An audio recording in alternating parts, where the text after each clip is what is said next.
Bigyan mo, ipaprank po na ako yung bata ako yung si Epoy. Lalagyan po natin ng asin. Lalagyan po natin ng asin. Lalagyan po natin sa pan.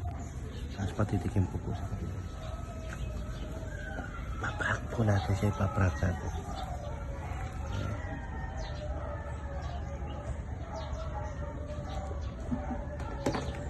Sabihin po natin sa kanya kung tama yung lasa. Epoy! Epoy! Tikman mo nga kung tama yung lasa. Okay na yan, boss. Epoy! Careful yan. Oh! Tikman mo na, ah. Oh! Boss, wala ko itong lasa ngayon. Ito na kayo, oh. Wala pa akong ano eh, oh. Tikman mo lang kung tama yung alat, tsaka yung lasa niya. Wala ka dito, boss. Na. Ipugin na ako. Oh.